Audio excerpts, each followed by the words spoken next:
ನಮಸ್ಕಾರ ವೀಕ್ಷಕರೇ, ಈ ದೃಶ್ಯಗಳು ಈ ವರ್ಷದ ಆರಂಭದ ದಿನದಲ್ಲಿ ಜಾಗತಿಕವಾಗಿ ನಾವೆಲ್ಲರೂ ಬೆಚ್ಚಿ ಬೀಳಿಸುವಂತೆ ಮಾಡಿದಂತಹ ಬೆಳವಣಿಗೆಗಳು.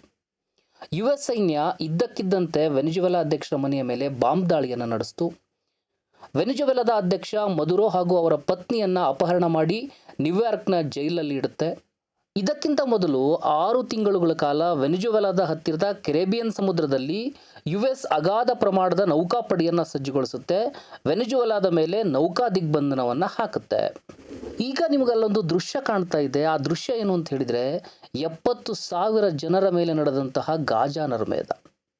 ಸಿರಿಯಾದಲ್ಲಿ ಐಸಿಸ್ಗೆ ಅಧಿಕಾರ ಹಸ್ತಾಂತರ, ಪಶ್ಚಿಮ ಏಷ್ಯಾದ ಲೆಬನಾನ್, ಯೆಮೆನ್, ಇರಾನ್ಗಳ ಮೇಲೆ ಬಾಂಬ್ ದಾಳಿ, ಆಫ್ರಿಕಾದ ಸುಡಾನ್, ನೈಜೀರಿಯಾಗಳ ಮೇಲೆ ವಿಮಾನ ದಾಳಿ, ಕ್ಯೂಬಾ, ಮೆಕ್ಸಿಕೋ, ಗ್ರೀನ್ಲ್ಯಾಂಡ್, ಕೆನಡಾಗಳ ಬೆದರಿಕೆ, ಹೀಗೆ ಇತ್ತೀಚೆಗೆ ಯುಎಸ್ ಹಲವು ಮಿಲಿಟರಿ ಕಾರ್ಯಾಚರಣೆಗಳನ್ನು ನಡೆಸಿದೆ.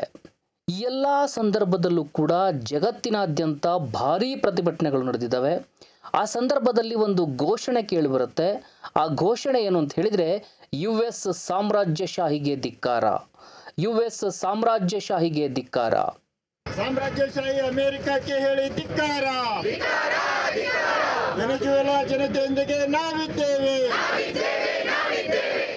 ಹಾಗಾದರೆ ಏನಿದು ಯುಎಸ್ ಸಾಮ್ರಾಜ್ಯಶಾಹಿ? ಇವೆಲ್ಲ ಈಗಿನ ಯುಎಸ್ ಅಧ್ಯಕ್ಷ ಟ್ರಂಪ್ ಅವರ ಹುಚ್ಚಾಟಗಳಲ್ಲವೇ? ಪುರಾತನ ಕಾಲದಲ್ಲಿ ರೋಮನ್, ಮಂಗೋಲ್, ಮೌರ್ಯ ಸಾಮ್ರಾಜ್ಯಗಳು, ಆಧುನಿಕ ಕಾಲದಲ್ಲಿ ಭಾರತ ಸೇರಿದಂತೆ ಹಲವು ದೇಶಗಳನ್ನು ವಸಾಹತುಗಳನ್ನಾಗಿ ಮಾಡಿ ಬ್ರಿಟಿಷ್, ಫ್ರೆಂಚ್ ಸಾಮ್ರಾಜ್ಯಗಳು ಆಳ್ತಾ ಇದ್ವು. ಬ್ರಿಟಿಷ್ ಸಾಮ್ರಾಜ್ಯಶಾಹಿ ಅಂತೆಯೇ ಯುಎಸ್ ಸಾಮ್ರಾಜ್ಯಶಾಹಿಯಾ? ಆದರೆ ಯುಎಸ್ ಯಾವ ದೇಶಗಳನ್ನು ಕೂಡ ಆಳ್ತಾ ಇಲ್ಲ. ಇದನ್ನು ಸಾಮ್ರಾಜ್ಯಶಾಹಿ ಅಂತ ಯಾಕೆ ಕರಿಬೇಕು? ವಸಾಹತುಶಾಹಿ, ಬಂಡವಾಳಶಾಹಿ, ಸಾಮ್ರಾಜ್ಯಶಾಹಿ ಇವುಗಳ ನಡುವೆ ಇರುವಂತಹ ವ್ಯತ್ಯಾಸ ಏನಾದರೂ ಇದೆಯಾ ಎಂಬಿತ್ಯಾದಿ ಪ್ರಶ್ನೆಗಳು ಈಗ ನಮಗೆ ಸಹಜವಾಗಿ ಮೂಡುತ್ತವೆ. ಪ್ರಶ್ನೆ ಹುಟ್ಟಿದ ಮೇಲೆ ಅದಕ್ಕೆ ಉತ್ತರ ಕಂಡುಕೊಳ್ಬೇಕಲ್ವಾ? ಉತ್ತರವನ್ನು ಕಂಡುಕೊಳ್ಳುವಂತಹ ತುರ್ತು ಈಗ ಇದೆ. ಸಾಮ್ರಾಜ್ಯಶಾಹಿ ಎಂದರೇನು ಎಂಬುದನ್ನು ಭಾರತ ಸೇರಿದಂತೆ ಜಗತ್ತಿನ ಬಹುಪಾಲು ದೇಶಗಳ ಮತ್ತು ಜನರ ಬದುಕಿನ ಮೇಲೆ ಬೀರ್ತಾ ಇರುವಂತಹ ಪರಿಣಾಮಗಳಿಂದ ನಿರ್ದಿಷ್ಟವಾಗಿ ಈಗ ಅರ್ಥ ಮಾಡ್ಕೊಳ್ತಾ ಹೋಗೋಣ. ಸಾಮ್ರಾಜ್ಯಶಾಹಿ ಅಂದರೆ ನಿರಂತರವಾಗಿ ಯುದ್ಧಗಳು ನಡೀತವೆ, ನರಮೇಧ ನಡೆಯುತ್ತೆ, ಸಾಕಷ್ಟು ವಿನಾಶ ಆಗುತ್ತೆ, ಆಸ್ತಿ ಪಾಸ್ತಿ ಬದುಕು ಎಲ್ಲವೂ ನಾಶ ಆಗುತ್ತೆ. ಯುಎಸ್ ಇತ್ತೀಚೆಗೆ ಮಾತ್ರವಲ್ಲ, ಕಳೆದ ಶತಮಾನದಿಂದ ನಿರಂತರವಾಗಿ ಒಂದಲ್ಲ ಒಂದು ಯುದ್ಧದಲ್ಲಿ ಅಥವಾ ಮಿಲಿಟರಿ ಕಾರ್ಯಾಚರಣೆಯಲ್ಲಿ ತೊಡಗಿದೆ. ಯುಎಸ್ 2ನೇ ಮಹಾಯುದ್ಧದ ನಂತರ ಅಂದರೆ 1945ರಿಂದ ಇಲ್ಲಿಯವರೆಗೆ ಎಷ್ಟು ಬಾರಿ ಮಿಲಿಟರಿ ಕಾರ್ಯಾಚರಣೆಯನ್ನು ನಡೆಸಿದೆ ಅಂತ ಕೇಳಿದರೆ ಬರೋಬ್ಬರಿ 210 ಬಾರಿ ಮಿಲಿಟರಿ ಕಾರ್ಯಾಚರಣೆಗಳನ್ನು ನಡೆಸಿದೆ. 1945 ಮತ್ತು 1989 ನಡುವೆ ಶೀತಲ ಸಮರ ಅಂತ ನಾವೇನು ಕರಿತೀವಿ, ಆ 45 ವರ್ಷಗಳಲ್ಲಿ ಸುಮಾರು 85 ಬಾರಿ, ಮತ್ತು ಸೋವಿಯತ್ ಒಕ್ಕೂಟದ ಪತನ 1991 ನಂತರದ 35 ವರ್ಷದಲ್ಲಿ ಸುಮಾರು 125 ಮಿಲಿಟರಿ ದಾಳಿಗಳು ನಡೆದಿದ್ದಾವೆ ಅನ್ನುವಂಥದ್ದನ್ನು ನಾವಿಲ್ಲಿ ಗಮನಿಸಬಹುದು. ಶೀತಲ ಸಮರದ ಕಾಲದಲ್ಲಿ ನಡೆಸಿದ ಕೊರಿಯಾ ಯುದ್ಧ, ವಿಯೆಟ್ನಾಂ ಸೇರಿದಂತೆ ಇಂಡೋ ಚೀನಾ ಪ್ರದೇಶದಲ್ಲಿ ನಡೆಸಿದಂತಹ ದೀರ್ಘ ಯುದ್ಧ, ಇಂಡೋನೇಷಿಯಾ ಮಿಲಿಟರಿ ಕ್ಷಿಪ್ರಕ್ರಾಂತಿ ಕೂಡ ಇದರಲ್ಲಿ ಸೇರಿದ್ದಾವೆ.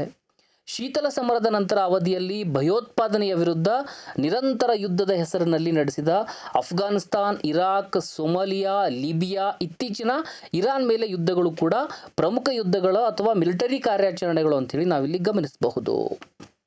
ಭಾರತದ ವಿರುದ್ಧವೂ ಕೂಡ ಯುಎಸ್ ಪರೋಕ್ಷವಾಗಿ ಮಿಲಿಟರಿ ಮಧ್ಯಪ್ರವೇಶವನ್ನು ಮಾಡಿದೆ. ಅದು ಯಾವಾಗ ಅಂತ ಹೇಳಿದರೆ 1965 ಮತ್ತು 1971ರಲ್ಲಿ ಪಾಕಿಸ್ತಾನಕ್ಕೆ ಕುಮ್ಮಕ್ಕನ್ನು ಬೆಂಬಲವನ್ನು ನೀಡುವ ಮೂಲಕ ಯುಎಸ್ ಪರೋಕ್ಷ ಮಿಲಿಟರಿ ಮಧ್ಯಪ್ರವೇಶವನ್ನು ಭಾರತದ ವಿರುದ್ಧ ಮಾಡಿತ್ತು.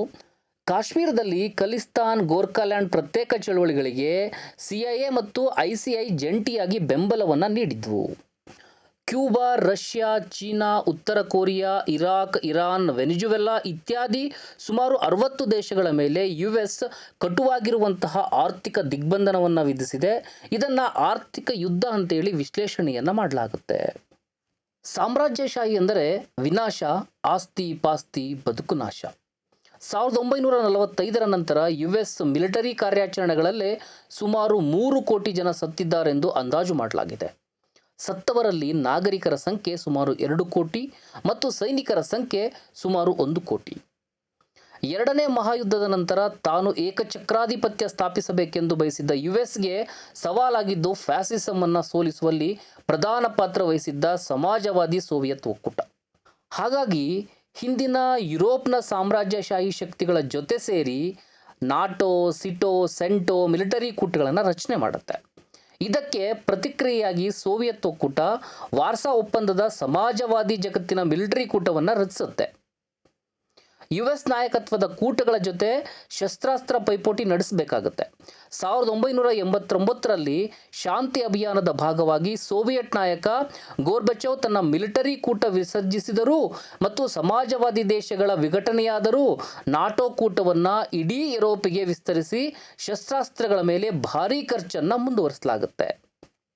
ಹಿಂದೆ ಸೋವಿಯತ್ ಮತ್ತು ಈಗ ರಷ್ಯಾದ ಮಿಲಿಟರಿ ಶಕ್ತಿಗೆ ಪ್ರತಿಯಾಗಿ ಈ ಅಗಾಧ ಖರ್ಚು ಮಾಡಲೇಬೇಕಾದ ಅನಿವಾರ್ಯತೆ ಇದೆ ಅಂತೇಳಿ ಯುಎಸ್ ಹೇಳ್ತಾ ಇರುತ್ತೆ.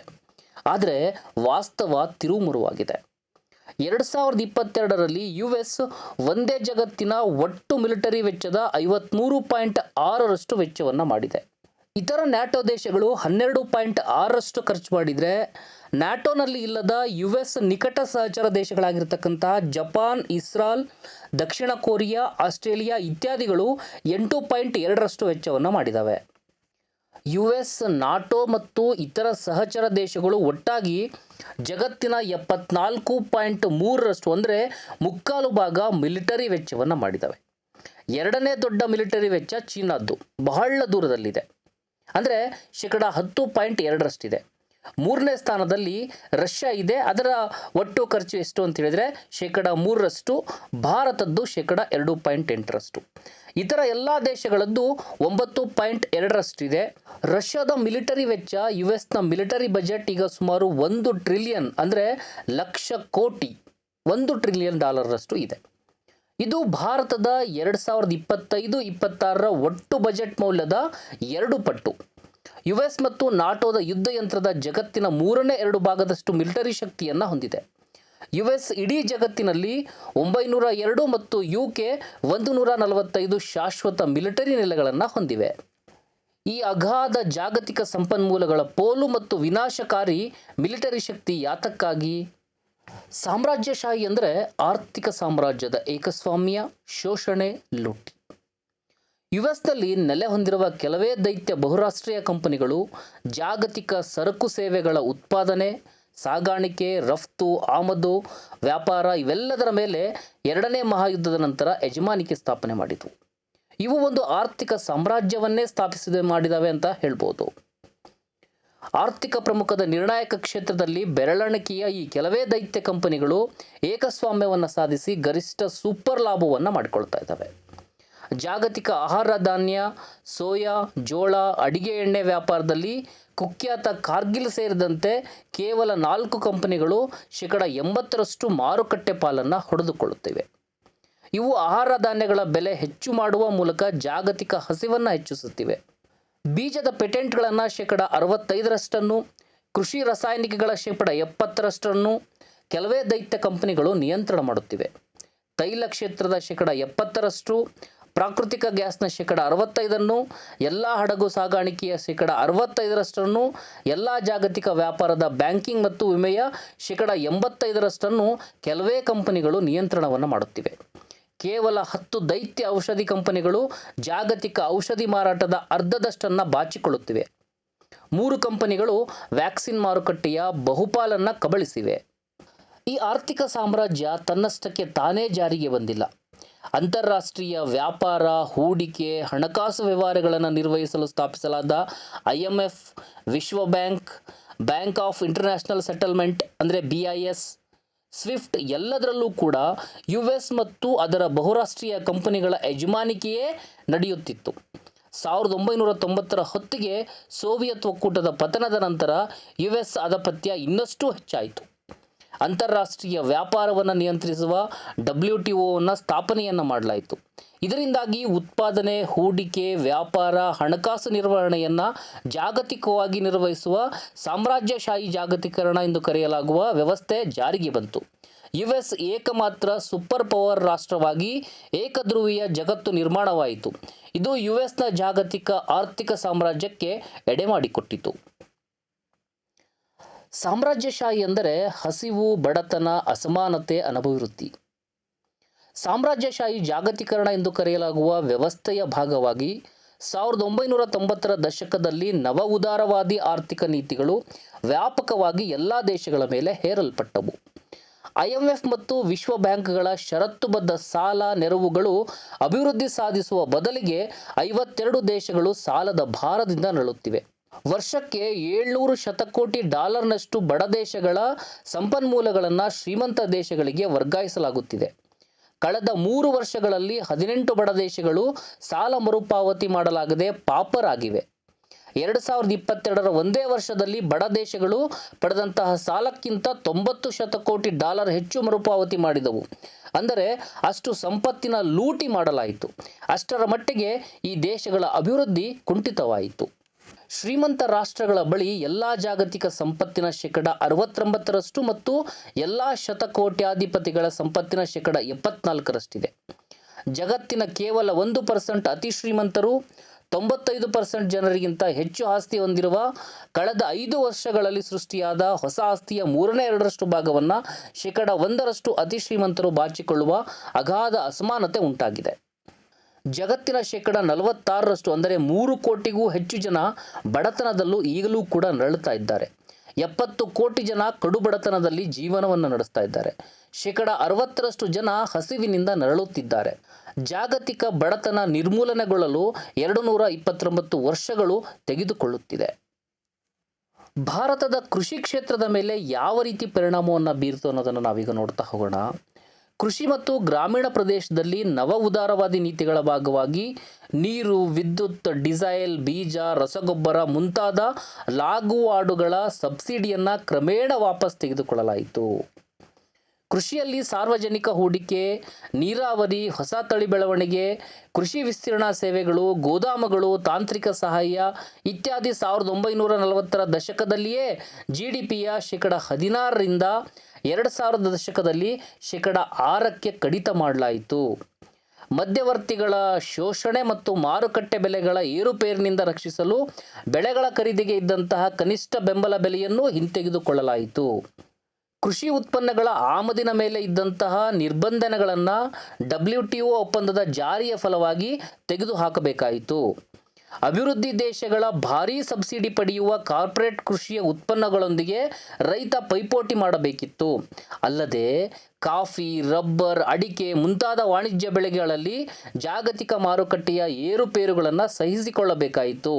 ಇದರ ಜೊತೆಗೆ ಶಿಕ್ಷಣ ಮತ್ತು ಆರೋಗ್ಯ ಸೇವೆಗಳ ಖಾಸಗೀಕರಣ ರೈತರ ಆದಾಯವನ್ನು ಗಂಭೀರವಾಗಿ ಕುಗ್ಗಿಸಿತು.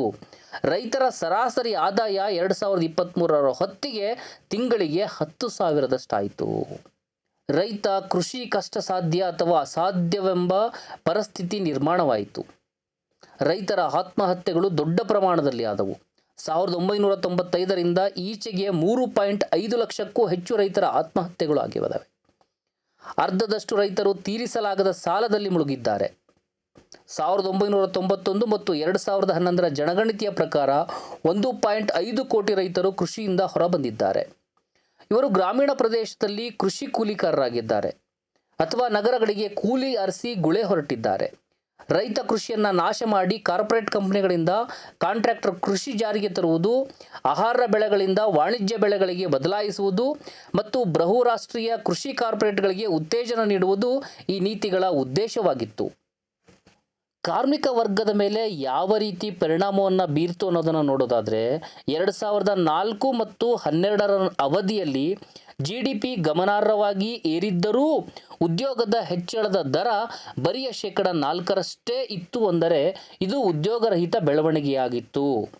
ಕೈಗಾರಿಕಾ ಆದಾಯದಲ್ಲಿ ಕಾರ್ಮಿಕರ ಪಾಲು 1970ರಲ್ಲಿ 33%ರಷ್ಟು ಮತ್ತು 1980ರಲ್ಲಿ 29% ಇದ್ದದ್ದು 1990ರ ಅವಧಿಯಲ್ಲಿ ದೊಡ್ಡ ಪ್ರಮಾಣದಲ್ಲಿ ಕುಸಿಯಲಾರಂಭಿಸಿ 2022ರ ಹೊತ್ತಿಗೆ ಮತ್ತಷ್ಟು ಅಂದರೆ 15%ಕ್ಕೆ ಕುಸಿದಿದೆ. ಇದು ಕಾರ್ಮಿಕರ ಮೇಲೆ ನವ ಉದಾರವಾದಿ ನೀತಿಗಳ ಪರಿಣಾಮಗಳನ್ನು ಮಾರ್ಮಿಕವಾಗಿ ಹಿಡಿದಿಡುತ್ತೆ. ಕಾರ್ಮಿಕರ ಒಟ್ಟಾರೆ ಪರಿಸ್ಥಿತಿ ಸಹ 1990ರ ನಂತರ ಹದಗೆಟ್ಟಿದೆ. ಕಾರ್ಮಿಕರಲ್ಲಿ 90% ಅಸಂಘಟಿತ ವಲಯದಲ್ಲಿ ಯಾವುದೇ ಭದ್ರತೆ, ಸವಲತ್ತುಗಳಿಲ್ಲದೆ ದುಡಿಯುತ್ತಿದ್ದಾರೆ. ಇಂತಹ ಉದ್ಯೋಗಗಳಲ್ಲಿ ಕಾನೂನುಬದ್ಧ ಕನಿಷ್ಠ ವೇತನ ಸಹ ಸಿಗುವುದಿಲ್ಲ. ನಿಯಮಿತವಾಗಿ ವೇತನ ಪಡೆಯುವ, ಸಂಘಟನೆ ಮಾಡಿಕೊಳ್ಳುವ ಮತ್ತು ಸಾಮಾಜಿಕ ಭದ್ರತಾ ಸೌಲಭ್ಯಗಳಿರುವ, ಲಿಖಿತ ಕಾಂಟ್ರಾಕ್ಟ್ ಇರುವ ಶಾಶ್ವತ ಉದ್ಯೋಗಗಳ ಸಂಖ್ಯೆ ಗಮನಾರ್ಹವಾಗಿ ಕಡಿಮೆಯಾಗ್ತಾ ಇದೆ. ಸಂಘಟಿತ ವಲಯದಲ್ಲಿ ಮತ್ತು ಸರ್ಕಾರಿ ಹಾಗೂ ಸಾರ್ವಜನಿಕ ಉದ್ಯಮಗಳಲ್ಲೂ ಕೂಡ ತಾತ್ಕಾಲಿಕ, ಗುತ್ತಿಗೆ, ಹೊರಗುತ್ತಿಗೆ, ಕ್ಯಾಶುವಲ್, ಫಿಕ್ಸ್ಡ್ ಟರ್ಮ್ ಎಂಬ ವಿವಿಧ ಹೆಸರಿನ ಬಹುಪಾಲು ಉದ್ಯೋಗ ಭದ್ರತೆ ಇಲ್ಲದ ಉದ್ಯೋಗಗಳೇ ಇವೆ. ಇವಲ್ಲದೆ ಗಿಗ್ ಅಥವಾ ಆ್ಯಪ್ ಆಧಾರಿತ, ಪ್ಲಾಟ್ಫಾರ್ಮ್ ಆಧಾರಿತ ಎಂದು ಕರೆಯಲಾಗುವ Swiggy, Zomato, Blinkit, Porter, Ola, Uber, urban company ಇತ್ಯಾದಿ ಉದ್ಯೋಗಗಳು ಅಪಾರವಾಗಿ ಹೆಚ್ಚಿದ್ದು ಇವರ ಸ್ಥಿತಿ ಅಸಂಘಟಿತ ಕ್ಷೇತ್ರಕ್ಕಿಂತಲೂ ಕೆಟ್ಟದಾಗಿದೆ. ಕಾರ್ಮಿಕರ ಹಕ್ಕುಗಳನ್ನು ಕಸಿಯುವ ಬಹುರಾಷ್ಟ್ರೀಯ ಕಂಪನಿಗಳಿಗೆ ಹೆಚ್ಚೆಚ್ಚು ಲಾಭ ಮಾಡಿಕೊಡಲು ಪೂರಕವಾಗಿ ಭಾರತದಲ್ಲಿದ್ದ 29 ಕಾರ್ಮಿಕ ಕಾನೂನುಗಳನ್ನು ರದ್ದುಗೊಳಿಸಿ 4 ಕಾರ್ಮಿಕ ಸಂಹಿತೆಗಳನ್ನು ಜಾರಿಗೆ ತರಲಾಗುತ್ತಿದೆ. ಕಾರ್ಮಿಕರು ತಮ್ಮ ಹಕ್ಕುಗಳನ್ನು ಕಳೆದುಕೊಂಡು ಗುಲಾಮಗಿರಿ ಸ್ಥಿತಿಗೆ ಮರಳುವಂತಾಗುತ್ತಿದೆ. ಜನಸಂಖ್ಯೆಯಲ್ಲಿ ಗ್ರಾಮೀಣ ಭಾರತದಲ್ಲಿ ಬಡತನ ರೇಖೆಯ ಕೆಳಗಿರುವವರು ಶೇಕಡವಾರು 1993-94ರಲ್ಲಿ 58%ರಿಂದ 2011-12ರಲ್ಲಿ 68%ಕ್ಕೆ ಹೋಯಿತು. ನಗರ ಭಾರತದಲ್ಲಿ ಬಡತನ ರೇಖೆಯ ಕೆಳಗಿರುವವರ ಜನಸಂಖ್ಯೆಯ ಶೇಕಡವಾರು 1993-94ರಲ್ಲಿ 52ರಿಂದ 2011-12ರಲ್ಲಿ 65%ಕ್ಕೆ ಹೋಯಿತು. ವಿಶ್ವ ಅಸಮಾನತಾ ವರದಿಯ ಪ್ರಕಾರ ಭಾರತವನ್ನು ಆದಾಯ ಅಸಮಾನತೆ ಜಾಗತಿಕ ಮಟ್ಟದಲ್ಲಿ ಅತ್ಯಂತ ಹೆಚ್ಚಿರುವ ದೇಶಗಳ ಪೈಕಿ ಪರಿಗಣಿಸಲಾಗುತ್ತಿದೆ. ಭಾರತದಲ್ಲಿನ ಮೇಲಿನ 10% ಆದಾಯ ಹೊಂದಿರುವವರು ರಾಷ್ಟ್ರೀಯ ಆದಾಯದ ಸುಮಾರು 58% ಪಡೆದುಕೊಳ್ಳುತ್ತಾರೆ. ಕೆಳಗಿನ 50% ಜನಸಂಖ್ಯೆಗೆ ಒಟ್ಟು ರಾಷ್ಟ್ರೀಯ ಆದಾಯದ ಕೇವಲ ಸುಮಾರು 15% ಮಾತ್ರ ಲಭಿಸುತ್ತಿದೆ. ಅತ್ಯಂತ ಶ್ರೀಮಂತ 10% ಇರುವ ಭಾರತದಲ್ಲಿನ ಒಟ್ಟು ಸಂಪತ್ತಿನ ಸುಮಾರು 65% ಹೊಂದಿದ್ದಾರೆ. ತುತ್ತ ತುದಿಯ 1% ಮಂದಿ ದೇಶದ ಒಟ್ಟು ಸಂಪತ್ತಿನ ಸುಮಾರು 40% ಹಿಡಿದಿಟ್ಟಿದ್ದಾರೆ. ಇದು ಭಾರತದ ಇತಿಹಾಸದಲ್ಲೇ ಬ್ರಿಟಿಷ್ ಆಳ್ವಿಕೆಯ ಅವಧಿಗೆ ಹೋಲಿಸಿದರೆ ಅತಿ ಹೆಚ್ಚು ಅಂತ ಹೇಳಲಾಗುತ್ತಿದೆ. ಹೀಗೆ US ನಾಯಕತ್ವದ ಪಾಶ್ಚಾತ್ಯ ದೇಶಗಳ ಮಿಲಿಟರಿ ಬಲದಿಂದ ನಡೆಯುವ ದೈತ್ಯ ಬಹುರಾಷ್ಟ್ರೀಯ ಕಂಪನಿಗಳ ಆರ್ಥಿಕ ಸಾಮ್ರಾಜ್ಯಕ್ಕೆ ಅನುಕೂಲವಾಗುವ ನವ ಉದಾರವಾದಿ ನೀತಿಗಳು ಜಾರಿಗೆ ಆಗುತ್ತಿವೆ. US ಎಲ್ಲ ದೇಶಗಳ ಸಂಪನ್ಮೂಲಗಳನ್ನು ತನ್ನ ನಿಯಂತ್ರಣಕ್ಕೆ ತೆಗೆದುಕೊಳ್ಳುವುದಕ್ಕೆ, ತಮ್ಮ ಉತ್ಪನ್ನಗಳನ್ನು, ತಂತ್ರಜ್ಞಾನವನ್ನು ತಾನು ಹೇಳಿದ ಬೆಲೆಯಲ್ಲಿ ಜಗತ್ತಿನ ಎಲ್ಲರೂ ಕೊಳ್ಳುವಂತೆ ಮಾಡಲು, ಎಲ್ಲ ದೇಶಗಳ ಶ್ರಮಶಕ್ತಿಯನ್ನು ಅತ್ಯಂತ ಅಗ್ಗದ ಬೆಲೆಯಲ್ಲಿ ಲಭ್ಯ ಮಾಡಲು, ತನಗೆ ಬೇಕಾದ ದೇಶದಲ್ಲಿ ಬೇಕಾದಷ್ಟು ಹೂಡಿಕೆ ಮಾಡಲು, ಇವೆಲ್ಲವನ್ನು ಬಳಸಿ ಭಾರೀ ಲಾಭ ಮಾಡಿಕೊಳ್ಳುವುದಕ್ಕೆ ಮತ್ತು ಇವೆಲ್ಲವನ್ನು ಯಾವ ದೇಶವೂ ಪ್ರಶ್ನಿಸದಂತೆ ತನ್ನ ಆಧಿಪತ್ಯವನ್ನು ಕಾಪಾಡಿಕೊಳ್ಳಲಿಕ್ಕೆ ಹಾಗೂ ಪ್ರಶ್ನಿಸಿದರೆ ಅಂತಹ ದೇಶಗಳಿಗೆ ಬುದ್ಧಿ ಕಲಿಸಲು ತನ್ನ ಅಗಾಧ ಮಿಲಿಟರಿ ಬಲ ಬಳಸುತ್ತಿದೆ. ಈ ವ್ಯವಸ್ಥೆಯನ್ನೇ ಸಾಮ್ರಾಜ್ಯಶಾಹಿ ಎಂದು ಕರೆಯಲಾಗುತ್ತದೆ. ಈಗಿನ US ಸಾಮ್ರಾಜ್ಯಶಾಹಿಯ ಹುಟ್ಟು, ವಿಕಾಸ ಅರ್ಥ ಮಾಡಿಕೊಳ್ಬೇಕಾದ್ರೆ ಇದರ ಹಿಂದಿನ ಬ್ರಿಟಿಷ್, ಪೋರ್ಚುಗೀಸ್ ಸಾಮ್ರಾಜ್ಯಗಳ ಬಗ್ಗೆ ತಿಳಿದುಕೊಳ್ಳಬೇಕು. ಬ್ರಿಟಿಷ್, ಪೋರ್ಚುಗೀಸ್ ಸಾಮ್ರಾಜ್ಯಗಳು ವಸಾಹತುಗಳ ಮೇಲೆ ಆಧಾರಿತವಾಗಿದ್ದವು. ಹಾಗಾಗಿ ವಸಾಹತುಗಳ ಮೇಲೆ ಆಧಾರಿತ ಸಾಮ್ರಾಜ್ಯಗಳ ಹುಟ್ಟು, ವಿಕಾಸದ ಕುರಿತು ತಿಳಿದುಕೊಳ್ಳಬೇಕು. ಸೂರ್ಯ ಮುಳುಗದ ಸಾಮ್ರಾಜ್ಯ. ನಾವೆಲ್ಲ ಹೈಸ್ಕೂಲಲ್ಲಿ ಓದ್ತಿರ್ಬೇಕಾದಾಗ ಸೂರ್ಯ ಮುಳುಗದ ಸಾಮ್ರಾಜ್ಯ ಅಂತೇಳಿ ಈ ಪದವನ್ನು ಸಾಮಾನ್ಯವಾಗಿ ಕೇಳ್ತಾ ಇರ್ತೀವಿ. ಸಾಮ್ರಾಜ್ಯಗಳು ಪುರಾತನ ಮತ್ತು ಆಧುನಿಕ ಕಾಲದಲ್ಲೂ ಈ ಹಿಂದೆ ಇದ್ದವು. ಸಾಮಾನ್ಯ ಜನತೆಯ ಏಳಿಗೆಯ ಸುಖ ಸಂತೋಷ ಅವುಗಳ ಗುರಿ ಆಗಿರಲಿಲ್ಲ. ಸಾಮ್ರಾಜ್ಯಗಳು ವಿವಿಧ ಸಾಮಾಜಿಕ ಆರ್ಥಿಕ ವ್ಯವಸ್ಥೆಯಲ್ಲಿನ ವಿವಿಧ ಗುಣಲಕ್ಷಣಗಳನ್ನು ಹೊಂದಿದ್ದವು. 15ನೇ ಶತಮಾನದಿಂದ ಆರಂಭಿಸಿ ಸುಮಾರು 5 ಶತಮಾನಗಳ ಅವಧಿಯಲ್ಲಿ ಹೆಚ್ಚು ಕಡಿಮೆ ಏಷ್ಯಾ, ಲ್ಯಾಟಿನ್ ಅಮೆರಿಕ, ಆಫ್ರಿಕಾಗಳ ಹೆಚ್ಚಿನ ದೇಶಗಳ ಜನತೆ ವಸಾಹತುಶಾಹಿ ಲೂಟಿ ಮತ್ತು ಕ್ರೂರ ದಮನಕ್ಕೆ ಒಳಪಟ್ಟರು. ಈ ಭೂಪ್ರದೇಶಗಳನ್ನು ವಸಾಹತು ಅಂಥೇಳಿ ಕರೆಯಲಾಯಿತು. ಇದು ವಸಾಹತುಗಳ ಮೇಲೆ ಆಧಾರಿತ ಸಾಮ್ರಾಜ್ಯಶಾಹಿಯಾಗಿತ್ತು. ವಸಾಹತುಗಳ ಮೇಲೆ ಪಶ್ಚಿಮ ಯುರೋಪ್ನ ಯಾವುದೇ ದೇಶ, ಉದಾಹರಣೆ ಬ್ರಿಟಿಷ್, ಸ್ಪ್ಯಾನಿಷ್, ಪೂರ್ಣ ರಾಜಕೀಯ, ಆರ್ಥಿಕ, ಮಿಲಿಟರಿ ನಿಯಂತ್ರಣದಲ್ಲಿರುತ್ತಿತ್ತು. 20ನೇ ಶತಮಾನದ ಮೊದಲ ದಶಕಗಳಲ್ಲಿ ಅಂದರೆ 1914ರ ಹೊತ್ತಿಗೆ ವಸಾಹತುಶಾಹಿ ಜಗತ್ತಿನ 84% ಭೂಪ್ರದೇಶವನ್ನು ವ್ಯಾಪಿಸಿ ಅದರ ಶಿಖರವನ್ನು ಮುಟ್ಟಿತು. ಪಶ್ಚಿಮ ಯುರೋಪ್ನ ದೇಶಗಳನ್ನು ಬಿಟ್ಟರೆ ಹೆಚ್ಚು ಕಡಿಮೆ ಜಗತ್ತಿನ ಎಲ್ಲ ದೇಶಗಳ ಈ 4-5 ಶತಮಾನಗಳ ಅವಧಿಯಲ್ಲಿ ಕೆಲ ಕಾಲವಾದರೂ ವಸಾಹತುಗಳಾಗಿದ್ದವು. ಬ್ರಿಟಿಷ್ ಸಾಮ್ರಾಜ್ಯಶಾಹಿ ಜಗತ್ತಿನ ಅತಿದೊಡ್ಡ ಸಾಮ್ರಾಜ್ಯವಾಗಿತ್ತು. ಜಗತ್ತಿನ ಭೂಪ್ರದೇಶ ಮತ್ತು ಜನಸಂಖ್ಯೆಯ ಕಾಲುಭಾಗವನ್ನು ಅದು ವ್ಯಾಪಿಸಿತ್ತು. ಭಾರತ ಸೇರಿದಂತೆ 65 ದೇಶಗಳು 1-2 ಶತಮಾನಗಳ ಕಾಲ ಬ್ರಿಟಿಷ್ ವಸಾಹತುಗಳಾಗಿದ್ದವು. ಭಾರತ 1757ರ ಪ್ಲಾಸಿ ಕದನದಿಂದ ಪ್ರಾರಂಭಿಸಿ 1947ರವರೆಗೆ 2 ಹಂತಗಳಲ್ಲಿ ಈಸ್ಟ್ ಇಂಡಿಯಾ ಕಂಪನಿ ಮತ್ತು ನೇರ ಬ್ರಿಟಿಷ್ ರಾಜ ವ್ಯವಸ್ಥೆಯ ಅಡಿಯಲ್ಲಿ 2 ಶತಮಾನಗಳ ಕಾಲ ಬ್ರಿಟಿಷ್ ವಸಾಹತುವಾಗಿತ್ತು. ಬ್ರಿಟಿಷ್ ವಸಾಹತುಗಳ ಜಗತ್ತಿನ ಎಲ್ಲ ಭಾಗಗಳಲ್ಲೂ ಇದ್ದವು. ಹಾಗಾಗಿ ಬ್ರಿಟಿಷ್ ಸಾಮ್ರಾಜ್ಯವನ್ನು ಸೂರ್ಯ ಮುಳುಗದ ಸಾಮ್ರಾಜ್ಯ ಅಂತೇಳಿ ಕರೆಯಲಾಗುತ್ತಿತ್ತು. ಫ್ರೆಂಚ್ ಸಾಮ್ರಾಜ್ಯ 2ನೇ ಅತಿದೊಡ್ಡ ಸಾಮ್ರಾಜ್ಯವಾಗಿದ್ದ ಗರಿಷ್ಠ ಅವಧಿಯಲ್ಲಿ ಈಗಿನ 90 ದೇಶಗಳನ್ನು ವಸಾಹತುಗಳಾಗಿಸಿತ್ತು. ವಸಾಹತುಶಾಹಿ ಲೂಟಿ ಮತ್ತು ಪರಿಣಾಮಗಳು ಏನೇನಾದವು ಎನ್ನುವಂಥದ್ದನ್ನು ನಾವೀಗ ತಿಳಿಯೋಣ. ಯುರೋಪಿಯನ್ ವಸಾಹತುಶಾಹಿ 5 ಶತಮಾನಗಳಲ್ಲಿ ಅಮೆರಿಕ, ಏಷ್ಯಾ ಮತ್ತು ಆಫ್ರಿಕಾದ ತಮ್ಮ ವಸಾಹತುಗಳನ್ನು ಲೂಟಿ ಮಾಡಿತು. ಪಶ್ಚಿಮ ಯುರೋಪಿನ ಶ್ರೀಮಂತಿಕೆ ಮತ್ತು ಇಂದು ಮುಂದುವರಿಯುತ್ತಿರುವ ಜಾಗತಿಕ ಅಸಮಾನತೆಗೆ ಇದು ಮೂಲ ಕಾರಣ. ಈ ವಸಾಹತುಶಾಹಿ ಲೂಟಿ ಇದನ್ನು ಜಗತ್ತಿನ ಅತಿದೊಡ್ಡ ದೇಶಗಳಾದ ಭಾರತ ಮತ್ತು ಚೀನಾದ ಉದಾಹರಣೆಯೊಂದಿಗೆ ಇದನ್ನು ಸ್ಪಷ್ಟಪಡಿಸಬಹುದು. 1820ರಲ್ಲಿ ಚೀನಾದ GDPಯು ಜಗತ್ತಿನ GDPಯ 30.33% ಅಂದರೆ ಸುಮಾರು 1/3 ಭಾಗದಷ್ಟು ಇದ್ದದ್ದು. ಪಾಶ್ಚಾತ್ಯ ಮತ್ತು ಜಪಾನಿ ವಸಾಹತುಶಾಹಿಗಳು ಹರಿಯಬಿಟ್ಟ ಅಫೀಮ್ ಯುದ್ಧ ಮತ್ತು ವಸಾಹತುಶಾಹಿ ಆಳ್ವಿಕೆಯ ನಂತರ ಅದು 1952ರ ಹೊತ್ತಿಗೆ 5ಕ್ಕೆ ಇಳಿಯಿತು. ಭಾರತದ GDP 1700ರಲ್ಲಿ ಜಗತ್ತಿನ GDPಯ 23%ಇತ್ತು, ಅಂದರೆ ಸುಮಾರು ಕಾಲು ಭಾಗ.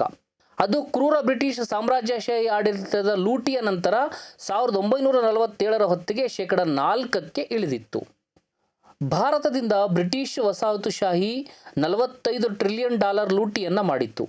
ರೈತರ ಮೇಲೆ ಭಾರೀ ತೆರಿಗೆ ದರ ಅಂದರೆ ಕೃಷಿ ಆದಾಯದ 50ರಿಂದ 80%ರಷ್ಟು ಆಹಾರ ಬೆಳೆಗಳನ್ನು ಬಿಟ್ಟು ಹತ್ತಿ ಇತ್ಯಾದಿ ವಾಣಿಜ್ಯ ಬೆಳೆಗಳಿಗೆ ಬದಲಾಯಿಸುವಂತಹ ಬಲವಂತವನ್ನು ಮಾಡಲಾಯಿತು. ಇವೆಲ್ಲದರ ಫಲವಾಗಿ ಆಹಾರ ಉತ್ಪಾದನೆ ಕುಸಿಯಿತು. ತಲಾ ವಾರ್ಷಿಕ ಆಹಾರ ಲಭ್ಯತೆ 1918ರಲ್ಲಿ 200 kgಯಿಂದ 1947ರಲ್ಲಿ 150 kgಗೆ ಕುಸಿಯಿತು. ಇದು ಹಲವಾರು ಕ್ಷಾಮಗಳಿಗೆ ಕಾರಣವಾಯಿತು. 1850 ಮತ್ತು 1899ರ ನಡುವೆ 50 ವರ್ಷಗಳಲ್ಲಿ 24 ಕ್ಷಾಮಗಳು ಬಂದವು. 2ನೇ ಮಹಾಯುದ್ಧದ ಅವಧಿಯಲ್ಲಿ ಬಂದ ಕುಖ್ಯಾತವಾದ 1940ರ ಬಂಗಾಳದ ಕ್ಷಾಮದಲ್ಲಿ 20-30 ಲಕ್ಷ ಜನ ಸತ್ತರೆ, ಒಟ್ಟು ಬ್ರಿಟಿಷ್ ವಸಾಹತುಶಾಹಿಯ 200 ವರ್ಷಗಳಲ್ಲಿ ಕನಿಷ್ಠ 3 ಕೋಟಿ ಜನ ವಸಾಹತುಶಾಹಿಯ ತನ್ನ ಲೂಟಿಕೋರ ನೀತಿಗಳಿಂದ ಸೃಷ್ಟಿಸಿದಂತಹ ಕ್ಷಾಮಗಳಿಗೆ ಬಲಿಯಾಗಿದ್ದಾರೆ. ಸಾಮ್ರಾಜ್ಯಶಾಹಿಯು ಬಂಡವಾಳಶಾಹಿ ವ್ಯವಸ್ಥೆಯ ಅತ್ಯುನ್ನತ ಘಟ್ಟವಾದ ಘಟ್ಟ. ವಸಾಹತುಶಾಹಿಯ ಲೂಟಿಯಿಂದ ಸಂಗ್ರಹವಾದ ಆದಿಮ ಬಂಡವಾಳದಿಂದ ಪಶ್ಚಿಮ ಯುರೋಪ್ನಲ್ಲಿ ಬಂಡವಾಳಶಾಹಿಯ ವ್ಯವಸ್ಥೆಯ ಹುಟ್ಟು ವಿಕಾಸಕ್ಕೆ ಅನುವಾಯಿತು. ಬಂಡವಾಳಶಾಹಿ ವ್ಯವಸ್ಥೆ ಬೆಳೆಯುತ್ತಾ 19ನೇ ಶತಮಾನದಿಂದ ಆರಂಭದ ಹೊತ್ತಿಗೆ ತನ್ನ ಅತ್ಯುನ್ನತ ಘಟ್ಟವಾದ ಸಾಮ್ರಾಜ್ಯಶಾಹಿ ಘಟ್ಟವನ್ನು ತಲುಪಿತು. ಈ ಬಂಡವಾಳಶಾಹಿ ಸಾಮ್ರಾಜ್ಯಶಾಹಿ ಹಿಂದಿನ ಸಾಮ್ರಾಜ್ಯಗಳು ಮತ್ತು ವಸಾಹತುಗಳ ಮೇಲೆ ಆಧಾರಿತ ಸಾಮ್ರಾಜ್ಯಶಾಹಿಗಿಂತ ಭಿನ್ನವಾದದ್ದು. ಲೆನಿನ್ 20ನೇ ಶತಮಾನದ ಆಧುನಿಕ ಸಾಮ್ರಾಜ್ಯಶಾಹಿಯ 5 ಮೂಲ ಲಕ್ಷಣಗಳನ್ನು ತಮ್ಮ ಸಾಮ್ರಾಜ್ಯಶಾಹಿ ಬಂಡವಾಳಶಾಹಿ ವ್ಯವಸ್ಥೆಯ ಅತ್ಯುನ್ನತ ಘಟ್ಟವಾದ ಘಟ್ಟ ಪುಸ್ತಕದಲ್ಲಿ ಹೀಗೆ ಗುರುತಿಸುತ್ತಾರೆ. 1. ಉತ್ಪಾದನೆ ಮತ್ತು ಬಂಡವಾಳದ ಕೇಂದ್ರೀಕರಣ ಅತ್ಯಂತ ಉನ್ನತ ಮಟ್ಟ ಮುಟ್ಟಿ ದೈತ್ಯ ಗಾತ್ರದ ಏಕಸ್ವಾಮ್ಯಗಳ ಸೃಷ್ಟಿ ಮತ್ತು ಆರ್ಥಿಕದಲ್ಲಿ ಅವುಗಳ ಪ್ರಧಾನ ಪಾತ್ರ. 2ನೇಯದು ಬ್ಯಾಂಕ್ ಬಂಡವಾಳ ಮತ್ತು ಕೈಗಾರಿಕಾ ಬಂಡವಾಳದ ಸಮ್ಮಿಲನ ಮತ್ತು ಅದರ ಆಧಾರದ ಮೇಲೆ ಹಣಕಾಸು ಬಂಡವಾಳ ಅಥವಾ ಹಣಕಾಸು ಅಲಗಾರ್ಕಿಯ ಅಂದರೆ ಪರಸ್ಪರ ಸಹಕಾರ ಘರ್ಷಣೆಯಲ್ಲಿ ತೊಡಗಿರುವ ಕೆಲವೇ ದೈತ್ಯ ಹಣಕಾಸು ಸಂಸ್ಥೆಗಳು ಅಂತ ಅದನ್ನು ನಾವು ಹೇಳ್ಬೋದು. ಹಣಕಾಸು ಅಲಿಗಾರ್ಕಿಯ ಸೃಷ್ಟಿ. ಬಂಡವಾಳದ ರಫ್ತು ಸರಕುಗಳ ರಫ್ತಿಗಿಂತಲೂ ಅತ್ಯಂತ ಹೆಚ್ಚಿನ ಪ್ರಾಮುಖ್ಯತೆ ಪಡೆಯುವುದು. 4ನೇಯದು ಅಂತಾರಾಷ್ಟ್ರೀಯ ಬಂಡವಾಳಶಾಹಿ ಏಕಸ್ವಾಮ್ಯ ರಚನೆ ಮತ್ತು ಅವು ಜಗತ್ತನ್ನೇ ತಮ್ಮ ಮಧ್ಯೆ ಹಂಚಿಕೊಳ್ಳುವುದು. 5ನೇಯದು ದೊಡ್ಡ ಬಂಡವಾಳಶಾಹಿ ಮಹಾಶಕ್ತಿ ರಾಷ್ಟ್ರಗಳ ನಡುವೆ ಇಡೀ ಜಗತ್ತಿನ ರಾಜಕೀಯ ಮತ್ತು ಪ್ರಾದೇಶಿಕವಾರು ಹಂಚಿಕೆ ಪೂರ್ಣವಾದದ್ದು. ಸಾಮ್ರಾಜ್ಯಶಾಹಿ ಬಂಡವಾಳಶಾಹಿಯ ಮಿತಿ. ಬಂಡವಾಳಶಾಹಿಯ ಏಕಸ್ವಾಮ್ಯ ಘಟ್ಟ ತಲುಪಿದಾಗ ಲೆನಿನ್ ಪ್ರಕಾರ ಅದೇ ಸಾಮ್ರಾಜ್ಯಶಾಹಿ ಅಂತ ಅವ್ರು ಹೇಳ್ತಾರೆ. ಅದು ತನ್ನ ಸಾಧ್ಯತೆಗಳ ಮಿತಿಯನ್ನು ಈಗಾಗಲೇ ಮುಟ್ಟಿದೆ. ಅದು ಸತ್ವಹೀನವಾಗಿದೆ. ಮರಣಶೈಲಿಯಲ್ಲಿದೆ ಎಂದು ಲೆನಿನ್ ಕ್ರಾಂತಿಯ ಸಾಧ್ಯತೆಯ ಬಗ್ಗೆ ಪ್ರತಿಪಾದಿಸಿದರು. ಲೆನಿನ್ ನಂತರ ಸಾಮ್ರಾಜ್ಯಶಾಹಿಯ ಹಂತಗಳು. ಸಾಮ್ರಾಜ್ಯಶಾಹಿ ಕೃತಿಯಲ್ಲಿ ಲೆನಿನ್ ಮುಂಗಾಣಿಕೆಯ ಬೆಳಕಿನಲ್ಲಿ ಸಾಮ್ರಾಜ್ಯಶಾಹಿಯ ಸ್ವರೂಪವನ್ನು ಅರ್ಥೈಸಲು ಅದು ಪ್ರಕಟವಾದ 1916ರ ನಂತರ ಅವಧಿಯನ್ನು 4 ಪ್ರಮುಖ ಹಂತಗಳಾಗಿ ವಿಂಗಡಿಸಬೇಕಾಗುತ್ತದೆ. ಮೊದಲ ಹಂತ ಎರಡನೇ ಮಹಾಯುದ್ಧದಂತಹ ಕಂಡ ಅವಧಿ ಅಂದರೆ 1916ರಿಂದ 1940ರವರೆಗಿನ ಅವಧಿ. ಎರಡನೇ ಹಂತ 1946ರಿಂದ 1960ರ ದಶಕಗಳ ಕೊನೆಯವರೆಗಿನ ಅವಧಿ. ಮೂರನೇ ಹಂತ 1970ರಿಂದ 2009ರವರೆಗಿಂದು ನವ ಉದಾರವಾದಿ ಮತ್ತು ಜಾಗತೀಕರಣ ಅಂಥೇಳಿ ಹೆಚ್ಚು ಕರೆಯಲಾಗುವ ಅವಧಿ. ನಾಲ್ಕನೇ ಹಂತ 2009ರಿಂದ ಈವರೆಗಿನ ಹಂತ ಅಂಥೇಳಿ ಒಟ್ಟು 4 ಹಂತದ ಅವಧಿಯನ್ನು ನಾವಿಲ್ಲಿ ನೋಡಬಹುದು. ಈಗ ನಾವು ಮೊದಲನೇ ಅವಧಿಯನ್ನು ನೋಡೋಣ, ಅಂದರೆ 1916 ಮತ್ತು 45ರ ಮೊದಲ ಅವಧಿ.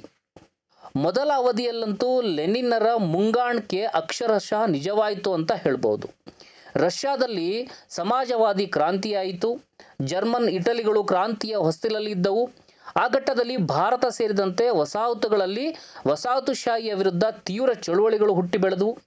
1930ರ ದಶಕದಲ್ಲಿ ಬಂಡವಾಳಶಾಹಿಯ ಮಹಾಬಿಕ್ಕಟ್ಟು, ಬಂಡವಾಳಶಾಹಿ ಸಾಮ್ರಾಜ್ಯಶಾಹಿ ಬಣಗಳ ನಡುವಿನ ಸಂಘರ್ಷ 2 ಮಹಾಯುದ್ಧಗಳಿಗೆ, ಅಪಾರ ಸಾವು ನೋವುಗಳಿಗೆ, ಫ್ಯಾಸಿಸಂನ ಹುಟ್ಟಿಗೆ ಕಾರಣವಾಗಿತ್ತು. ಎರಡನೇ ಮಹಾಯುದ್ಧದ ಸಾಮ್ರಾಜ್ಯಶಾಹಿ ಬಣಗಳ ನಡುವೆ ಯುದ್ಧ ಎರಡೇ ಹಂತದಲ್ಲಿ ಜಾಗತಿಕವಾಗಿ ಫ್ಯಾಸಿಸಂ ವಿರುದ್ಧ ಐಕ್ಯ ಹೋರಾಟವಾಯಿತು. ಇದರಲ್ಲಿ ಸೋವಿಯತ್ ಒಕ್ಕೂಟ ಮತ್ತು ಪೂರ್ವ ಯುರೋಪಿನಲ್ಲಿ ಕಮ್ಯುನಿಸ್ಟ್ ನಾಯಕತ್ವದ ವಿಮೋಚನಾ ರಂಗಗಳ ವಿಜಯ ಸಾಮ್ರಾಜ್ಯಶಾಹಿಯನ್ನು ದುರ್ಬಲಗೊಳಿಸಿತು. ಎರಡನೇ ಅವಧಿ 1945ರಿಂದ 69. ಯುದ್ಧಾನಂತರ ಪೂರ್ವ ಯುರೋಪಿನಲ್ಲಿ ಕಮ್ಯುನಿಸ್ಟರ ನಾಯಕತ್ವದ ರಂಗದಿಂದ ಸರ್ಕಾರ ರಚನೆಯಾಯಿತು. ಚೀನಾದಲ್ಲಿ ಸಮಾಜವಾದಿ ಕ್ರಾಂತಿಯೊಂದಿಗೆ ಯುರೇಷಿಯಾದಲ್ಲಿ ಪೂರ್ವ ಯುರೋಪ್, ಸೋವಿಯತ್ ಒಕ್ಕೂಟ, ಚೀನಾ, ಕೊರಿಯಾ ಸೇರಿದ ಒಂದು ಸಮಾಜವಾದಿ ಬಣ ರಚನೆಯಾಯಿತು. ಇದು ಜಾಗತಿಕ ಭೌಗೋಳಿಕ ರಾಜ್ಯದಲ್ಲಿ ಭಾರೀ ಬದಲಾವಣೆ ತಂದಿತು. 1940-50ರ ದಶಕದಲ್ಲಿ ಭಾರತದಿಂದ ಆರಂಭಿಸಿ ಏಷ್ಯಾದ ವಸಾಹತುಗಳು ಸ್ವಾತಂತ್ರ್ಯ ಪಡೆದವು. ದಕ್ಷಿಣ ಪೂರ್ವ ಏಷ್ಯಾದ ವಿಯೆಟ್ನಾಂ, ಲಾವೋಸ್, ಕಂಪೋಚಿಯಾ, 1970ರ ಜಪಾನಿ, ಫ್ರೆಂಚ್ ವಸಾಹತುಶಾಹಿಗಳನ್ನು ಓಡಿಸಿದ ಮೇಲೂ ತಮ್ಮ ಪೂರ್ಣ ಸ್ವಾತಂತ್ರ್ಯಕ್ಕಾಗಿ ಹೋರಾಡಬೇಕಾಯಿತು. ಎರಡನೇ ಮಹಾಯುದ್ಧದ ನಂತರ ಸಾಮ್ರಾಜ್ಯಶಾಹಿ ದುರ್ಬಲವಾಗಿದ್ದರೂ ಯುಎಸ್ ಸಾಮ್ರಾಜ್ಯಶಾಹಿ ಹಲವು ತಂತ್ರಗಳನ್ನು ಬಳಸಿ ಜಾಗತಿಕ ಬಂಡವಾಳಶಾಹಿ ವ್ಯವಸ್ಥೆಯನ್ನು ಭದ್ರಗೊಳಿಸೋದಕ್ಕೆ ಪ್ರಯತ್ನವನ್ನು ಮಾಡಿತು. ಒಂದು ಕಡೆ ಮಾಜಿ ವಸಾಹತುಶಾಹಿ ದೇಶಗಳ ಸಂಪನ್ಮೂಲಗಳ ಲೂಟಿ, ಆರ್ಥಿಕ ಬೆಳವಣಿಗೆ ನೀತಿಗಳ ಮೇಲೆ ನಿಯಂತ್ರಣವನ್ನು ಮುಂದುವರಿಸೋದಕ್ಕೆ ಪ್ರಯತ್ನಿಸಿತು. ಇದಕ್ಕೆ ಒಪ್ಪದ ವಿಯೆಟ್ನಾಂ ವಿರುದ್ಧ ಭೀಕರ ಯುದ್ಧ, ಕಾಂಗೋ, ಇರಾನ್ ಮತ್ತು ಹಲವು ಲ್ಯಾಟಿನ್ ಅಮೆರಿಕಾ ದೇಶಗಳ ನಾಯಕರ ಹತ್ಯೆ, ಸರ್ಕಾರ ಬದಲಾವಣೆ ಮಾಡಿತು. ಯುಎಸ್ ಮತ್ತು ಪಶ್ಚಿಮ ಯುರೋಪ್ನಲ್ಲಿ ಕಮ್ಯುನಿಸ್ಟರು ರಾಜಕೀಯವನ್ನು ಪ್ರಭಾವಿಸದಂತೆ ಅವರ ನರಬೇಟೆ, ಆ ಪಕ್ಷಗಳು ಯಾವುದೇ ಸರ್ಕಾರದಲ್ಲಿ ಭಾಗವಹಿಸದಂತೆ ರಾಜಕೀಯ ಮಧ್ಯಪ್ರವೇಶಗಳನ್ನು ನಡೆಸಿದವು. ಅಭಿವೃದ್ಧಿ ಬಂಡವಾಳಶಾಹಿ ದೇಶಗಳಲ್ಲಿ ಅತ್ಯಂತ ಹೆಚ್ಚು ಉದ್ಯೋಗ ಸೃಷ್ಟಿಸುವ ಗುರಿಯಿಂದ ಆರ್ಥಿಕ ಬೇಡಿಕೆ ನಿರ್ವಹಣೆ ಅಂದರೆ ಡಿಮ್ಯಾಂಡ್ ಮ್ಯಾನೇಜ್ಮೆಂಟ್ ಅಂತ ನಾವೇನು ಕರಿತೀವಿ, ಅದನ್ನು ಮಾಡೋದಕ್ಕೆ ಪ್ರಭುತ್ವ ಮಧ್ಯಪ್ರವೇಶ ಇನ್ನೊಂದು ತಂತ್ರವಾಗಿತ್ತು. ಇದರ ಭಾಗವಾಗಿ ಮಿಲಿಟರಿ ಉತ್ಪಾದನೆಯನ್ನು ಸಹ ಭಾರೀ ಪ್ರಮಾಣದಲ್ಲಿ ಹೆಚ್ಚಿಸಲಾಯಿತು. ಸಮಾಜವಾದಿ ಬಣದಲ್ಲಿ ಆಗಲೇ ಜಾರಿ ಮಾಡಿದ್ದ ವ್ಯಾಪಕ ಕಲ್ಯಾಣ ಯೋಜನೆಗಳ ಆಕರ್ಷಣೆಯಿಂದ ಅಭಿವೃದ್ಧಿ ದೇಶಗಳ ಕಾರ್ಮಿಕ ವರ್ಗ ಮತ್ತು ಸಾಮಾನ್ಯ ಜನತೆಯನ್ನು ತಪ್ಪಿಸಲು ಹಲವು ಸಾಮಾಜಿಕ ಕಲ್ಯಾಣ ಯೋಜನೆಗಳಿಗೂ ಆ ದೇಶಗಳು ಜಾರಿಗೊಂಡವು. ಈ ಕ್ರಮಗಳು 1950 ಮತ್ತು 1960ರ ದಶಕದಲ್ಲಿ ಬಂಡವಾಳಶಾಹಿ ಹಿಂದೆ ಕಂಡಿರದ, ಮುಂದೆಯೂ ಕಾಣದ ಚಾರಿತ್ರಿಕ ಆರ್ಥಿಕ ಸುಗ್ಗಿಗೆ ಕಾರಣವಾದವು. ಎರಡನೇ ಮಹಾಯುದ್ಧದ ನಂತರ ಸುಗ್ಗಿ ಕಲ್ಯಾಣವಾದ ಮೂರನೇ ಜಗತ್ತಿಗೆ ಕೈಗಾರಿಕಾ ಬಂಡವಾಳಶಾಹಿಯ ಸಫಲ ಕಸಿ ಇವೆಲ್ಲ. ಬಂಡವಾಳಶಾಹಿ ಬದಲಾಗಿದೆ ಎಂಬ ಭ್ರಮೆಯನ್ನು ಹರಡಿದವು. ಆದರೆ ಮುಂದಿನ ಹಂತದಲ್ಲಿ ಈ ಭ್ರಮೆಯ ಗುಳ್ಳೆ ಒಡೆಯಿತು. ಮೂರನೇ ಹಂತ ಅಂದರೆ 1970ರಿಂದ 2008. ಎರಡನೇ ಹಂತದಲ್ಲಿ ಬಂದ ಡಾಲರ್ ಚಿನ್ನದಂತೆ ಎಂಬ ಅಂತಾರಾಷ್ಟ್ರೀಯ ಹಣ ವ್ಯವಸ್ಥೆ ಯುಎಸ್ಗೆ ಎಂದೂ ಮುಗಿಯದ ಚಿನ್ನದ ಗಣಿ ಕೊಟ್ಟಂತೆ ಆಗಿತ್ತು. ಯುಎಸ್ ಸರ್ಕಾರ ಎಷ್ಟು ಬೇಕಾದರೂ ಡಾಲರ್ ನೋಟುಗಳನ್ನು ಮುದ್ರಿಸಬಹುದು. ಅದಕ್ಕೆ ಜಗತ್ತು ಚಿನ್ನದಂತೆ ಮನ್ನಣೆ ಕೊಡಬೇಕು. ಮೂರನೇ ಹಂತದಲ್ಲಿ ಪ್ರತಿಯೊಂದು ದೇಶದಲ್ಲೂ ಅಂತಾರಾಷ್ಟ್ರೀಯವಾಗಿಯೂ ಹಣಕಾಸು ಕ್ಷೇತ್ರದ ಪ್ರಮಾಣ ಅಗಾಧವಾಗಿ ಹೆಚ್ಚಿದೆ. ಬಂಡವಾಳಶಾಹಿಯ ಹಣಕಾಸೀಕರಣ ಆಗಿದೆ ಎನ್ನಬಹುದಾದಷ್ಟು. ಈ ಹಂತದಲ್ಲಿ ಬಂಡವಾಳದ ಹರಿವು ಹಿಂದೆ ಇದ್ದಂತೆ ನೇರ ಬಂಡವಾಳ ಹೂಡಿಕೆಗಳಿಗಲ್ಲ. ಇಂತಹ ನೇರ ಬಂಡವಾಳ ಹೂಡಿಕೆಗಳು ಸಾಮಾನ್ಯವಾಗಿ ಸರಕು ಸೇವೆಗಳ ವಹಿವಾಟಿಗೂ ನಿಜವಾದ ಆರ್ಥಿಕ ಬೆಳವಣಿಗೆಗೂ ಹಾದಿ ಮಾಡಿಕೊಡುತ್ತದೆ. ಆದರೆ ಈಗಿನ ಜಾಗತಿಕ ಬಂಡವಾಳಗಳ ಹರಿವುಗಳ ಬರಿಯ ಜೂಜು ಪಂದ್ಯಗಳಂತೆ ಎಲ್ಲಿ ಹೆಚ್ಚಿನ ಲಾಭ ಇದೆಯೋ ಅಲ್ಲಿಗೆ ಹಣಕಾಸು ಬಂಡವಾಳ ಹರಿಯುತ್ತದೆ. ಇಂದಿನ ಜಾಗತಿಕ ಬಂಡವಾಳ ಹರಿವುಗಳ ಕೇವಲ 2% ಭಾಗ ಸರಕು ಸೇವೆಗಳ ರಫ್ತಿಗೆ ಆಮದಿಗೆ ಸಂಬಂಧಿಸಿದ್ದು. ಉಳಿದುದೆಲ್ಲ ದಿಢೀರ್ ಲಾಭಕ್ಕೆ ಎಲ್ಲೆಂದರಲ್ಲಿ ಹರಿದಾಡುವ ಹಾಟ್ ಮನಿ ಇದ್ದಂತೆ. ಈ ಜಾಗತಿಕ ಹಣಕಾಸು ಬಂಡವಾಳ ಕೆಲವೇ ನಿರ್ದಿಷ್ಟ ದೇಶಗಳಿಂದ ಬಂದರೂ ಅದಕ್ಕೆ ಯಾವುದೇ ಕಟ್ಟುಪಾಡುಗಳು ಇಲ್ಲ. ಯಾವುದೇ ರಾಷ್ಟ್ರಪ್ರಭುತ್ವ ನಿಯಂತ್ರಣ ಅಥವಾ ಶಿಸ್ತನ್ನು ಅದು ಮನ್ನಿಸುವುದಿಲ್ಲ. ಕೈಗಾರಿಕೆ ಅಥವಾ ಯಾವುದೇ ಉತ್ಪಾದಕ ಚಟುವಟಿಕೆ ಜೊತೆ ಅದಕ್ಕೆ ಯಾವುದೇ ಸಂಬಂಧ ಇಲ್ಲ. ಅದಕ್ಕೆ ಯಾವುದೇ ರಾಷ್ಟ್ರೀಯ ಹಿತಾಸಕ್ತಿ ಅಥವಾ ರಾಷ್ಟ್ರೀಯ ಉದ್ದೇಶಗಳೂ ಇಲ್ಲ. ಇದರ ಇನ್ನೊಂದು ಮುಖ್ಯ ಲಕ್ಷಣ ಅಗಾಧ ಪ್ರಮಾಣದ ಹಣವನ್ನು ನಿಯಂತ್ರಿಸುವ ಹೂಡುವ ಹಣಕಾಸು ಸಂಸ್ಥೆಗಳ ಅಗಾಧ ಶಕ್ತಿ.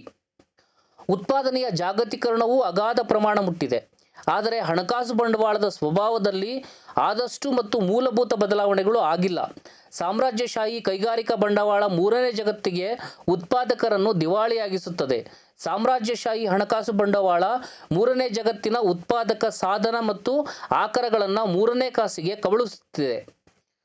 4ನೇ ಹಂತ 2009ರಿಂದ ಇಲ್ಲಿಯವರೆಗೆ ಜಾಗತಿಕ ಬಂಡವಾಳಶಾಹಿ ವ್ಯವಸ್ಥೆ ತೀವ್ರ ಬಿಕ್ಕಟ್ಟು ಎದುರಿಸುತ್ತಿದ್ದು 2008ರಲ್ಲಿ 1930ರ ದಶಕದ ಮಹಾಕುಸಿತದ ನಂತರ ಅತಿ ದೊಡ್ಡ ಕುಸಿತ ಎದುರಿಸಿತು.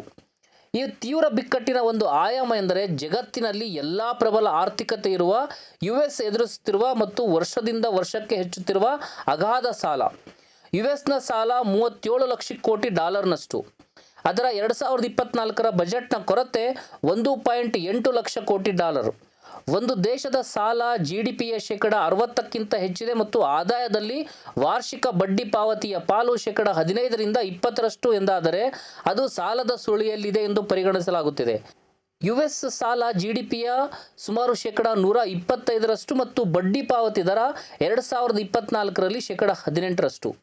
US ಆರ್ಥಿಕ ಹಣಕಾಸು ಪ್ರಧಾನವಾಗಿ ಅಪಕೈಗಾರಿಕೀಕರಣ ಅಂದರೆ ಡಿಇಂಡಸ್ಟ್ರಿಯಲೈಸೇಷನ್ ಅಂತ ನಾವೇನು ಕರಿತೀವಿ, ಅಪಕೈಗಾರಿಕೀಕರಣ ಹೊಂದುತ್ತಾ ಇರುವುದು ಈ ಅಗಾಧ ಸಾಲಕ್ಕೆ ಕಾರಣ ಅಂತ ಹೇಳಬಹುದು. ಇದರ ಜೊತೆಗೆ ಈ ಅವಧಿಯಲ್ಲಿ ಜಾಗತಿಕವಾಗಿ ಭಾರಿ ಆರ್ಥಿಕ ಪಲ್ಲಟಗಳು ಕಂಡುಬಂದಿದ್ದಾವೆ. PPP ಅಂತ ನಾವೇನು ಕರಿತೀವಿ, ಆ PPPಯ GDPಯಲ್ಲಿ ಚೀನಾ 2014ರಲ್ಲೇ US ಅನ್ನು ಹಿಂದೆ ಹಾಕಿ ಮೊದಲ ಸ್ಥಾನದಲ್ಲಿದೆ. GDP ಅಂದರೆ PPPಯಲ್ಲಿ ಬ್ರಿಕ್ಸ್ ದೇಶಗಳ ಕೂಟ ಸಹ 2020ರಲ್ಲಿ G7 ಕೂಟವನ್ನು ಹಿಂದೆ ಹಾಕಿದೆ. ವಿಶ್ವದ ಒಟ್ಟು PPP GDP ದರ ಕೈಗಾರಿಕಾ ಉತ್ಪನ್ನಗಳಲ್ಲಿ ಬ್ರಿಕ್ಸ್ G7 ದೇಶಗಳನ್ನು ಚೀನಾ US ಅನ್ನು ಹಿಂದೆ ಹಾಕಿ ಮುಂದಕ್ಕೆ ಹೋಗಲು ಸಾಧ್ಯವಾಗಿದ್ದು ಈ ಚಾರಿತ್ರಿಕ ಅವಧಿಯ ಬಹುಮುಖ್ಯ ವಿದ್ಯಮಾನವಾಗಿದ್ದು ಇದು ಉಳಿದೆಲ್ಲದರ ಮೇಲೆ ತೀವ್ರ ಪರಿಣಾಮಗಳನ್ನು ಬೀರಿದೆ. ಜಗತ್ತಿನ ಭವಿಷ್ಯದ ಆರ್ಥಿಕ ನಿರ್ಧರಿಸುವಲ್ಲಿ ಮಹತ್ವದ ಮತ್ತು ನಿರ್ಣಾಯಕ ಪಾತ್ರ ವಹಿಸುವ ವಿಜ್ಞಾನ ತಂತ್ರಜ್ಞಾನದ 64 ಕ್ಷೇತ್ರಗಳಲ್ಲಿ 57ರಲ್ಲಿ ಚೀನಾ ಮೊದಲ ಸ್ಥಾನದಲ್ಲಿದೆ.